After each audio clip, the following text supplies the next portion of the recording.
நேர்களே, ஃபீபா நிலையம் தயாரித்து வழங்கும் தென்றல் நிகழ்ச்சிக்கு உங்களை வரவேற்கிறோம்.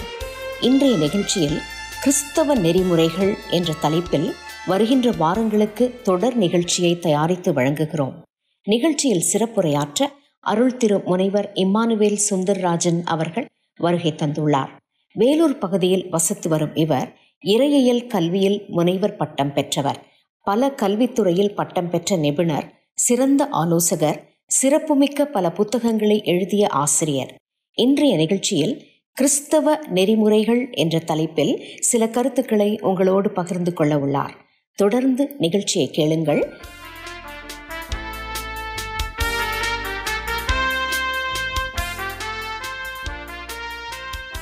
உணர்ச்சி கட்டுப்பாடு.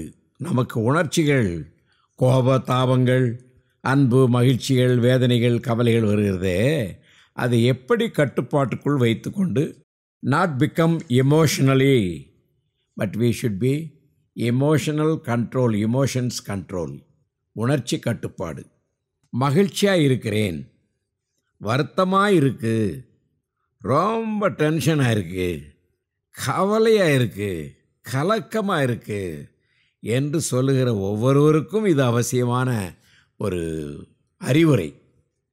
இதை நீங்கள் கடைபிடிப்பீர்களானால் நீங்கள் நிச்சயமாகவே மேன்மை அடைவீர்கள்.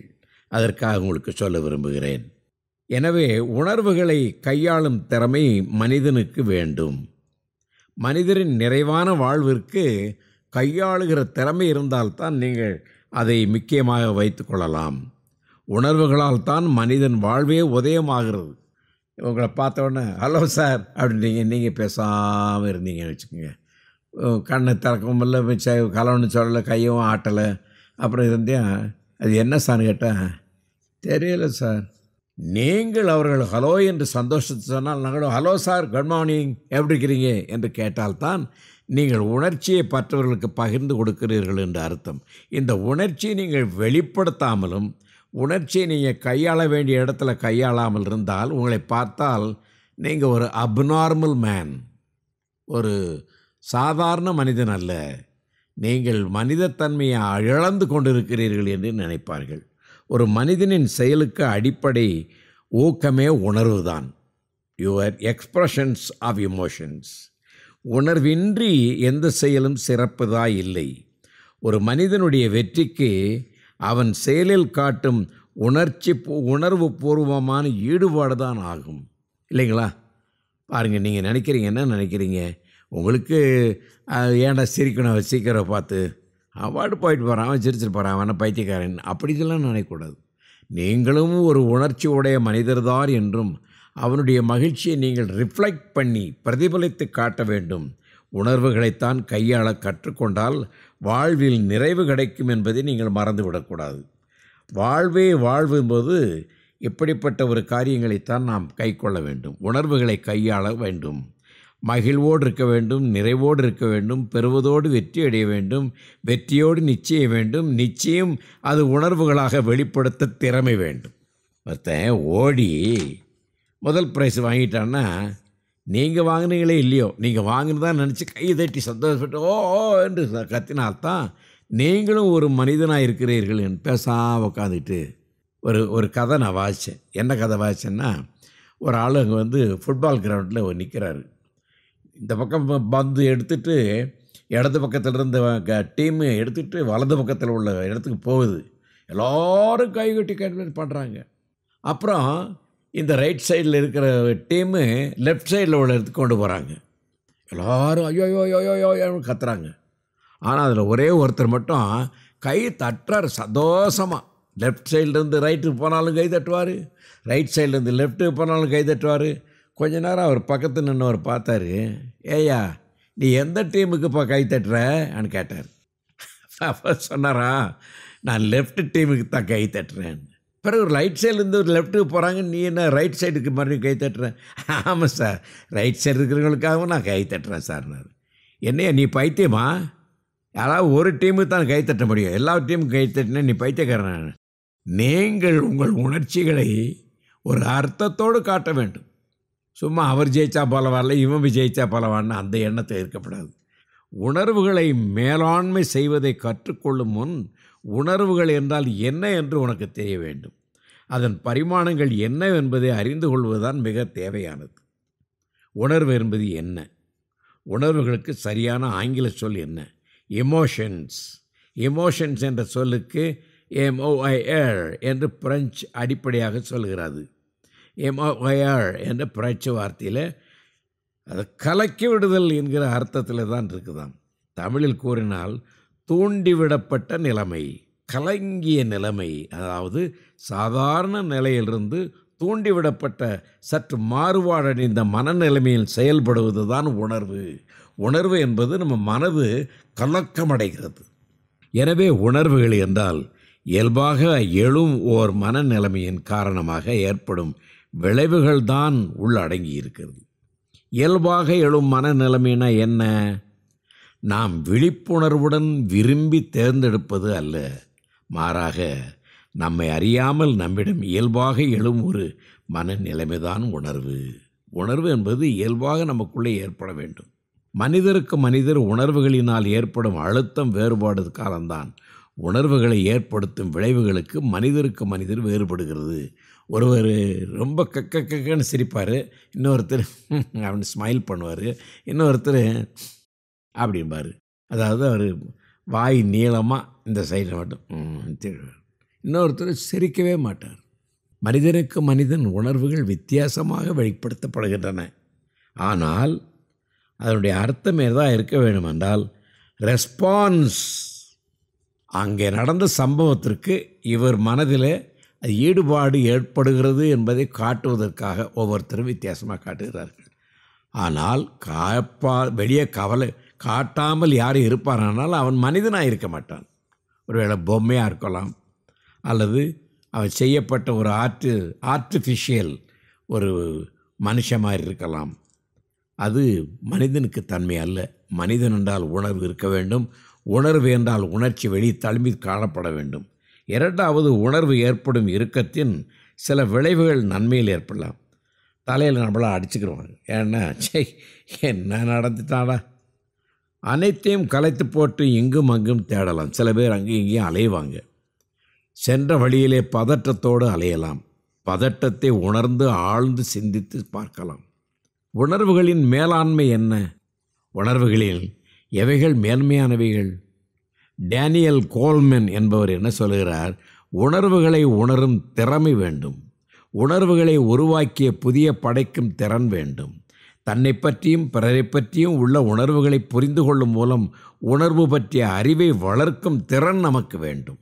நம்முடைய உணர்ச்சிகளை நல்ல முறையிலே வெளிக்காட்ட வேண்டும். பக்கத்தில் பார்க்குறவங்க நம்மளை பார்த்து, ஆமாம் இவரை தான்டா ரெஸ்பாண்ட் பண்ணுறாரு, இந்த நடந்த சம்பவத்துக்கு எப்படி இந்த உணர்ச்சியை அவர் காட்டுறாரு என்று நம்மை அவர்கள் பாராட்ட வேண்டும். பைத்தியக்காரத்தை நம்ம அந்த பக்கம் பால் அடித்தாலும் கை தட்டுறது, இந்த பக்கம் பால் அடித்தாலும் கை தட்டுறது, அப்படி இருக்கக்கூடாது. சுருக்கமாக சொன்னால் தன்னுடைய மற்றும் பிறருடைய உணர்வுகளை புரிந்து உணர்ந்து ஏற்றுக்கொண்டு அதை நெறிப்படுத்துவது தான் திறமை. இதில் 4 கட்டம் இருக்குது என்று இந்த உணர்ச்சிகளை பற்றி சொல்கிறார். தன் உணர்வுகளை நாம் அறிய வேண்டும். நமக்கு என்ன உணர்வு இருக்க வேண்டும் என்று. அதனால் தெருவில் போகிற வழியிலேயே கேன்னு சிரிக்கூடாது. இப்போ பார்க்குறவன் இப்போ என்னாச்சு இந்த ஆளுக்கு, ஏதோ பைத்தியம் போல் எதையோ நினச்சி சிரிச்சிட்டு போகிறான்னு சொல்லிவிடுவாங்க. ஆனால் தன்னுடைய உணர்வை எப்படி வெளியே தெளித்த வேண்டும் என்று ஞானமாக அதை வெளிக்காட்ட வேண்டும்.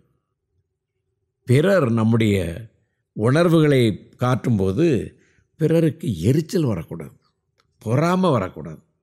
நம்முடைய வெளிக்காட்டும் அந்த தன்மையை அவர் இதை பார்த்து அறிவில்லாமல் கிருப்பையன் இப்படி ஒருத்தன் இருக்கானே என்று சொல்லக்கூடாது. தன் எண்ணங்களை செயல்பாட்டுக்கு உதவ வேண்டும். தன் எண்ணங்கள் தான் விரும்பும் செயல்களை சிறப்பாக செய்ய உணர வேண்டும்.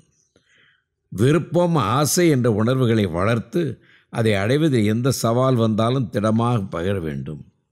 3வது, பிறர் உணர்வுகளை புரிய வேண்டும். பிறர் நல்லா அமைதியாக இருக்கிற இடத்துல நம்ம போய் சிரிச்சிட்டு இருக்க கூடாது. சில கைதட்டி இருக்கிற இடத்துல இருந்து நம்ம அழுதுகிட்டு இருக்கக்கூடாது. நாம் எப்படினாலும் நண்பன் வருத்தமாக இருந்தால் அந்த வருத்தத்தை புரிந்து கொள்ள வேண்டும். ஏண்டா நீ வருத்தமாக இருக்க, எதுக்குப்பா வருத்தமாக இருக்கன்னு காட்டிடக்கூடாது. நாம் அவர்களுக்கு உதவியாக இருக்க வேண்டும். நெறிப்படுத்துதல் அவசியம். பிறருடைய உணர்வுகளை உணர்ந்து கொண்டு அவற்றுக்கு ஏற்ற விதமாக நடந்து கொள்ள வேண்டும். தனக்கும் பிறருக்கும் வளர்ச்சி தரும் வகையிலே வெளிப்படுத்த வேண்டும். ஒருத்தர் கவலைப்பட்டு அழுது கொண்டிருப்பாரானால் அவரோடு கூட சேர்ந்து நாம் அழ முடியாவிட்டாலும் அமைதலாக இருக்க வேண்டும். அவர் பக்கத்தில் கையை அவர் மேலே தடவிக்கொண்டோ, வாயை அமைத்து கொண்டோ, கண்களை மூடிக்கொண்டோ நாம் அவரோடு தெரிவிக்க வேண்டும். நேர்மறை உணர்வுகளை நாம் செய்ய வேண்டும். அன்னை தெரேசா ஒரு முறை தன் அனாதை குழந்தைகளுக்கு பிச்சை எடுக்கும் வேளையிலே ஒரு கடைக்காரன் எச்சில் அவர் மேல் துப்பினான். அந்த அன்னை மிகுந்த சாந்தமுடனே, இந்த எச்சில் எனக்கு போதும், என் பிள்ளைகளுக்கு ஏதாவது கொடுங்கள் என்று கேட்டான். அதை அநேக சொல்கிறார். இந்த உணர்ச்சிகளை அந்த அம்மா எப்படி கட்டுப்படுத்தி கொண்டு கேட்டாள் என்று. அது பிறகு கேள்விப்பட்டேன், அந்த கடைக்காரன் இன்னும் தொடர்ந்து தன்னை அன்னை தெரேசாவுடைய ஆசிரமத்திற்கு தன்னால் முடிந்ததை அனுப்பி கொண்டே இருக்கிறானாம். வீட்டிலே தங்க நகைகள் காணாமல் போகிறது. அந்த கோபத்தை வேலைக்காரன் மீது சுமத்தி அவர் மீது பழி போடுகிறார் முதலாளி. வேலைக்காரன் உணவு என்ன இருக்கும்? அவனுடைய உணர்வு உண்மை என்ன என்று தீர விசாரியாமல் முதலாளி தீர்ப்படுகிறார். இந்த செய்தியை வாசிக்கும்போது உணர்வுகள் எதிர்மறையாக மேலாண்மை செய்யப்படுகிறது. உணர்வுகளை மேலாண்மை செய்வதில் முக்கியத்துவம் என்ன? மேலாண்மைன்னா என்ன? பிறரோடு சேர்ந்து பழக, பணியாற்ற அவசியமாக இருக்குது. இந்த உணர்வுகளை நாம் கையாளுகிற விதத்தில் நம்மை ஒரு மனிதனாக ஆக்குகிறது. லட்சியத்தை உருவாக்கி அதை அடைவதற்கு உதவி செய்கிறது. அன்றாட வாழ்வில் உறவுகளை மேம்படுத்த உதவுகிறது. நம் வாழ்க்கையில் எக்குழுவினரையும் அது மனநிலையில் பெறுவதற்கு உதவி செய்கிறது. பிறரோடு அன்போடும் கனிவோடும் பழகுவதற்கு ஆளுமை இந்த பயிற்சி செய்கிறது. புதிய சாதனைகள் படைக்க, உணர்வுகளை உருவாக்க, உணர்வுபூர்வமாக முழு ஈடுபாட்டுடன் உழைக்க உதவுகிறது. பிரச்சனைகளை புரிந்து கொண்டு அவற்றை தீர்ப்பதற்கு உதவுகிறது. உணர்வுகளை நெறிப்படுத்த சில வழிமுறைகள். இவைகளை எப்படி நாம் வரிசைப்படுத்தி செய்ய வேண்டும்? அன்றாடம் தன் உணர்வுகளை பற்றி சில நிமிஷம் ஆராய்ந்து பார்க்க வேண்டும். நான் பேச வேண்டிய இடத்துல பேசுகிறேன்னா, சிரிக்க வேண்டிய இடத்துல சிரிக்கிறேன்னா, பேசாமல் இருக்க வேண்டிய இடத்துல பேசாமல் இருக்கேனா, அழ வேண்டிய இடத்துல அழுகிறேனா, கண்ணீர் சிந்த முடியாத இடத்துல சிந்துகிறேனா, உணர்வுகள் அடிப்படையிலே தீய பழக்க வழக்கங்கள் எல்லாவற்றையும் நீக்குவதற்கு வழி தேட வேண்டும்.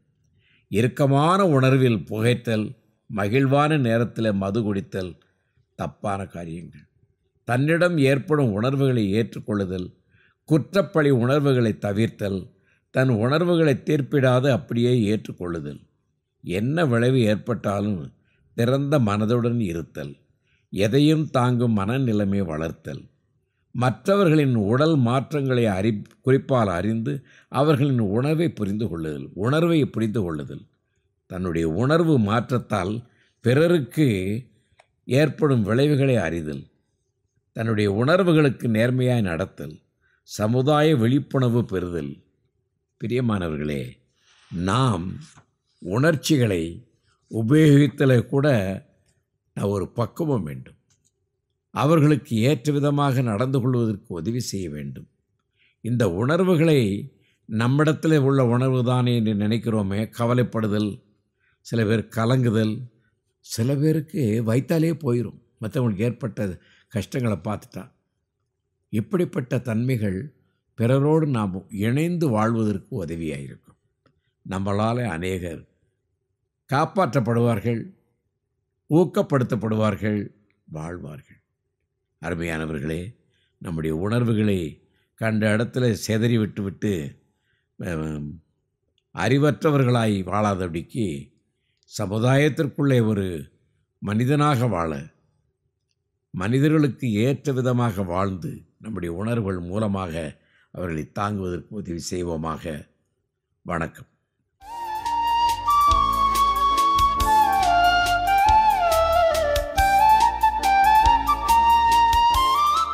நேயர்களே, இந்த நிகழ்ச்சியை பற்றிய உங்கள் கருத்துக்களை கமெண்ட் பாக்ஸில் பதிவு செய்யுமாறு கேட்டுக்கொள்கிறோம். மேலும் டிஸ்கிரிப்ஷனில் உள்ள இமெயில் மற்றும் தொலைபேசி எண்ணிற்கு தொடர்பு கொள்ளவும். மீண்டும் மற்றும் ஒரு நிகழ்ச்சியில் உங்களை சந்திக்கும் வரை வாழ்த்தி உங்களிடமிருந்து விடை பெற்றுக் கொள்கிறோம். வணக்கம் நேயர்களே.